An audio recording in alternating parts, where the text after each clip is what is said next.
ముఖ్యమంత్రి వైఎస్ జగన్మోహన్ రెడ్డి గారు రాబోయే ఎన్నికలకు సంబంధించి పూర్తిగా రాష్ట్రాన్ని చుట్టేస్తూ ఉన్నారు. సిద్ధం సభల పేరుతో బయటకు వచ్చారు. మేమంతా సిద్ధమని బస్ యాత్ర చేశారు. ఒక రోజు గ్యాప్ లేకుండానే మళ్ళీ సభలతోటి మొత్తం రాష్ట్రాన్ని చుట్టేస్తూ ఉన్నారు. ఫుల్ ఎనర్జెటిక్గా, ఫుల్ ఆత్మవిశ్వాసంతో తాను ఒక ఉత్సాహం తొనికిస్తలాడుతూ ఉండగా రోజుకు 3 సభలు. ఎక్కడ ఎనర్జీ తగ్గట్లే, ఎక్కడ జనం తగ్గట్లే. ఒక విధంగా చెప్పాలి అంటే ప్రచారం స్టైల్లో అయినా, తన మాటల్లో అయినా, తను చేస్తున్న విమర్శల్లో అయినా, తన ప్రసంగాల్లో అయినా కంప్లీట్గా జగన్మోహన్ రెడ్డి గారు దమ్ము చూపెడుతూ ఉన్నారు. పూర్తిగా దమ్ము చూపెడుతూ ఉన్నారు. మామూలుగా కాదు, చాలా సూటిగా స్పష్టంగా చంద్రబాబు అని అనట్లేదు. చంద్రబాబు నాయుడు మోసపయ్య, చంద్రబాబు అయ్యా మోసపై చంద్రమోసయ్య ఏదో అంటున్నారు, మోసయ్య అని అంటూనే 14 ఏళ్ళు ముఖ్యమంత్రి చేశావు, నీ పాలన మళ్ళీ ఇస్తానని చెప్పి ఓట్లాడు. 58 నెలల కాలం ముఖ్యమంత్రిగా చేశా, నా పాలన మళ్ళీ ఇస్తానని చెప్పి ఓట్లు అడుగుతున్నా. సూటిగా స్పష్టంగా గుచ్చేస్తూ ఉన్నారు. ప్రతిదీ కూడా చంద్రబాబు ఏ విధంగా మోసాలు చేస్తారో, ఏ విధంగా అబద్ధాలు చెబుతారో, ఏ విధంగా మాట మీద ఉండరో సాక్ష్యాలతో సహా చూపెడుతూ ఉన్నారు. ఇటు చంద్రబాబు, పవన్ కళ్యాణ్ చూస్తే వాళ్ళ ప్రసంగాలు, వాళ్ళ ప్రచార సరళి చూస్తే కనీసం జగన్మోహన్ రెడ్డి గారి ముందు రేసులో నిలబడలేకపోతున్నారు. ఎందుకు తాజాగా కూడా చూడండి, ఏ సభ పెట్టినా తాడిపత్రి చూసినా చూడండి, వెంకటగిరి చూసినా చూడండి, కందుకూరు చూసినా చూడండి, చోడవరం చూడండి, అంబాజీపేట చూడండి, పొన్నూరు చూడండి. ఏంది వాళ్ళ జనమా రోగులా స్వామి? ఏదైనా ఆర్టిఫిషియల్ ఇంటెలిజెన్స్లో చేసి ఆడ పెడుతున్నారా?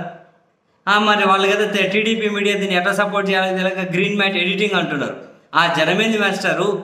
అంత జనం మధ్యాహ్నం 1:30కి 2:30కి ఆ టైంలో మీటింగ్ పెడితే, మొన్న మధ్యాహ్నం 2:30కు పెడితే వెంకటగిరిలో రోడ్డు మీద డ్యాన్సులు చేస్తున్నారు. ఈవెన్ తాజాగా నిన్నగానే అంబాజీపేటలోనే అంబాజీపేటలో మధ్యాహ్నం 1:30, 1:30, 1:40కి పెడితే అసలు ఇంకేంటది అంతే అండ. ఏకంగా కనుక భరతనాట్యం చేస్తున్నారు పాటలు పెట్టుకొని రోడ్డు మీద జగన్మోహన్ రెడ్డి సభలో. అంతగానం వస్తున్నారు. ఇటు చంద్రబాబు, పవన్ కళ్యాణ్ కరెక్ట్గా ఆఫీసుల నుంచి ఎవరైనా ఇంటికి పోయే టైము, లేకుంటే ఏదైనా కనుక సంతాలకు వచ్చే టైం, అంటే మార్కెట్కి వచ్చే టైము, ఏదైనా అవసరాల కోసం వచ్చే టైము, చల్లగా ఉంటుంది కదా బయటకు వద్దామని 6:30, 7, 7:30, 8 మంది ఎవరైతే వస్తారో ఆ వచ్చే టైంలో పెడుతున్నారు. వాళ్ళు ఆ వచ్చే టైంలో పెడుతున్నారండి. అది జనం ఉంటారు ఇరుకు సందుల్లో, అయినా జనం లేదు, ఆ కేరింతలు, ఆ ఉత్సాహం లేదు. చేసే ప్రసంగాల్లోనైనా, విసిరే ఛాలెంజుల్లో అయినా, మాట్లాడే మాటల్లో అయినా, ఆ హాజరయ్యే జనంలో అయినా వీళ్ళ సభలకు జగన్మోహన్ రెడ్డి తన సత్తా, తన దమ్ము చూపెడుతూ ఉంటే అటువైపు వాళ్ళు పూర్తిగా తేలిపోతున్నారు. టైం ఇంకా గట్టిగా 10 రోజుల టైం ఉంది. మరి నిజంగా జగన్మోహన్ రెడ్డి గారు ధాటిని వీళ్ళు తట్టుకోగలుగుతారా? దాటనేం లేదు. జగన్ తన పాలన మీద పూర్తి నమ్మకంతో ఉన్నారు. నా పాలన నచ్చితేనే ఓటేయండి అని చెప్పి ప్రజలను నేరుగానే అడుగుతూ ఉన్నారు. మరి వాళ్ళు ఆ పని చేయట్లే. ఎంతసేపు జగన్ తిడతాం, రాయితో కొడతాం, గాజు ముక్కతో పొడుస్తాం, చంపితే నీకు దిక్కెవరు, నా ఇంటి దగ్గరకు వస్తే పూడ్చి పాతి పెట్టేస్తా, అన్ని ఇట్లాంటి మాటలతోటి. అసలు ప్రసంగాల్లో స్పష్టత లేదు. వాళ్ళు ఏం మాట్లాడుతున్నారో వాళ్ళకు తెలియట్లే.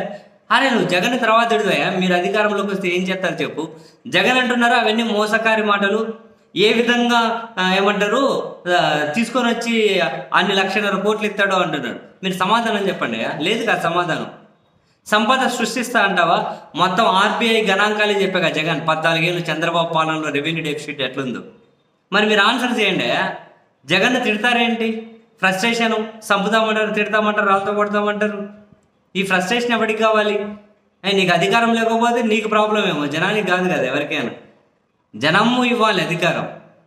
జనం ఇవ్వట్లేదేమో అని చెప్పి అనుమానంతో ఫ్రస్ట్రేషన్ వల్ల ప్రయోజనం ఏముంటుంది మాస్టారు? సో ఏది ఏమైనా జగన్ దమ్ము ముందైతే వీళ్ళు నిలబడలేకపోతున్నారు.